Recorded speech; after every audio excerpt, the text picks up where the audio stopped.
होशियार खबरदार। क्लिप देखो। ये लो, इस शोबाज ने 4:34 पे रोजा तोड़वा दिया बाकी लोगों का। खुद तो ये लोग रोजे रखते नहीं हैं और बाकियों का भी रोजा तोड़वा दिया। जुमातुल वदा का आखिरी रोजा था। पूछना ये था, पटवारियों तुम लोगों ने क्या नया फिरका आजाद कर लिया है? कोई दीन इस्लाम नहीं रहा तुम लोगों में।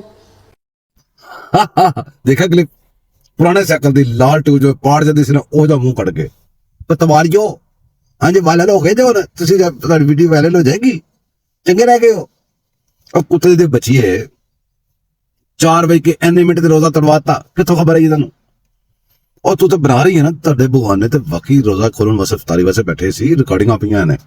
ਰੋਜ਼ੇ ਦਾ ਟਾਈਮ ਨਹੀਂ ਸੀ, ਖਜੂਰ ਫੜ ਕੇ ਖਾਣੀ ਸ਼ੁਰੂ ਕਰਤੀ ਸੀ। ਟਰੂ, ਵਾਕਈ ਸਾਰਾ ਸੋਸ਼ਲ ਮੀਡੀਆ ਪਰ ਹੈ। ਹੁਣ ਤੂੰ ਮੈਨੂੰ ਇਹ ਗੱਲ ਦੱਸ, ਅਗਰ ਤੇ ਉਹਨੇ ਰੋਜ਼ਾ ਤੜਵਾਇਆ, ਜਿਹੜੇ ਰੋਜ਼ਾ ਖੋਲਣ ਵਾਲੇ ਪਾਗਲ ਸੀ, ਉਹਨਾਂ ਨੇ ਇਹਨੂੰ ਸ਼ੋਬਾਜ਼ ਨੂੰ ਵੇਖਣਾ ਸੀ, ਉਹਨਾਂ ਨੇ ਆਪਣੇ ਰੋਜ਼ੇ ਨੂੰ ਨਹੀਂ ਸੀ ਦੇਖਣਾ। ਕੁਛ ਸਾਰੇ ਤੁਹਾਡੇ ਵਰਗੇ ਜ਼ਿਹਨੀ ਗੁਲਾਮ ਨੇ। ਉਹ ਕੰਜਰ ਦੀ ਬੱਚੀਏ, ਅਗਰ ਉਹਨੇ ਤੁਰਾਤਾ ਹੋਇਆ ਤੇ ਠੀਕ ਹੈ, ਉਹਨੂੰ ਗੁਨਾਹ ਜਾਏਗਾ ਸਾਰਾ। ਅਗਰ ਉਹਨੇ ਐਸੀ ਹਰਕਤ ਨਹੀਂ ਕੀਤੀ ਤੇ ਖੱਚੇ ਤੇਰਾ ਕੀ ਅਸਰ ਹੋਗਾ ਕਿਆਮਤ ਵਾਲੇ ਦਿਨ।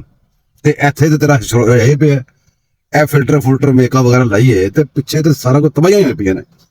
ਤੇ ਇਸ ਵੱਧ ਤਬਾਹੀਆਂ ਅੱਗੇ ਜਾ ਕੇ ਹੋਣੀਆਂ ਨੇ। ਅਗਲਾ ਬੰਦੋਬਸਤ ਵੀ ਕਰ ਲੈ, ਇੱਥੇ ਵੀ ਤਬਾਹੀ ਤੇ ਉੱਥੇ ਵੀ ਤਬਾਹੀ। ਲੱਗੇ ਰਹੋ ਕੰਜਰ ਦੀ ਬੱਚੀ।